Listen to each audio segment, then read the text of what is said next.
mustahil gitu ya, tapi kita bisa memperkecil errornya gitu ya. Nah makanya kita itu merubah skor meta ini menjadi z-score. Nah kenapa kok misalnya dirubah menjadi z-score selain karena dia ada errornya? Misalnya begini, di kelas A itu misalnya teman kalian di kelas A itu punya nilai kuisnya 70. Nah di kelas ini juga ada yang dapat nilai 70. Nah mereka berdua ini membanggakan nilainya masing-masing misalnya. Jadi yang di kelas A itu bilang, oh kuis itu nilainya 70. Nah sementara di kelas A kalian yang ini dengan rata-ratanya 38. Di kelas ini rata-ratanya 69. Nah si A itu membanggakan nilainya 70 kan? Kalau misalnya kalian cuma lihat dari skala 0 sampai 100, nilai 70 itu kan nilai yang di tengah-tengah gitu ya, bukan nilai yang bagus banget, tapi juga bukan nilai yang jelek banget gitu ya. Nah tapi untuk di kelas A, nilai 70 itu udah nilai paling tinggi gitu ya. Nah sementara di kelas C nilai 70 itu dia tengah-tengah gitu ya, sama kayak rata-rata lah.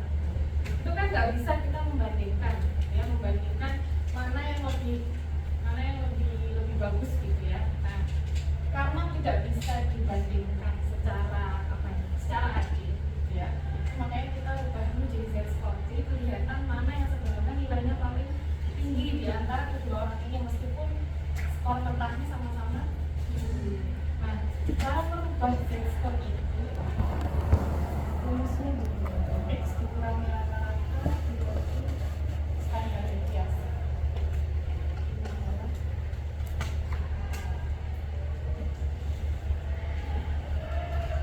Di dalam pengukuran itu kan kita harus tahu titik nolnya dari mana gitu ya. Misalnya kita ukur panjang meja segini, misalnya 25 cm, dia punya ukuran cm, karena 25 cm itu titik nolnya di ujung meja kan. Nah kalau misalnya variabel di psikologi, contohnya motivasi, titik nolnya di mana? Tahu nggak titik nolnya? Nilai mana? Oh nilai rendah? Berapa ya? Apakah 0? Kan padahal kita kalau misalnya pengukuran itu kesehatannya kan harus tahu titik nolnya ada di mana. Sementara variabel kita di psikologi itu kan bentuknya kita nggak tahu, perubahannya ketika besar kecil kita juga nggak tahu, akhirnya kan kita juga tidak tahu titik nolnya ada di mana ya. Nah ketika menggunakan ini kita itu menggeser titik nolnya di rata-rata, dan ini adalah satuannya.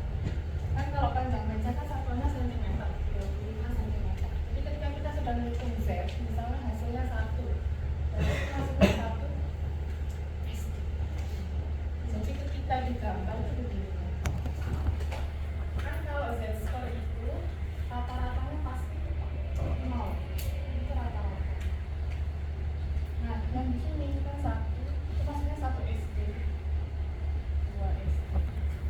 Harusnya rumusnya tuh begini, rata-rata ditambah 1 SD. Nah karena rata-ratanya 0 kan otomatis ya 0 ditambah 1 SD, 0 tambah 2 SD ya. Jadi langsung aja 1, 2, terus di sini 3 SD. Nah kalau di sebelah sini berarti kan minus.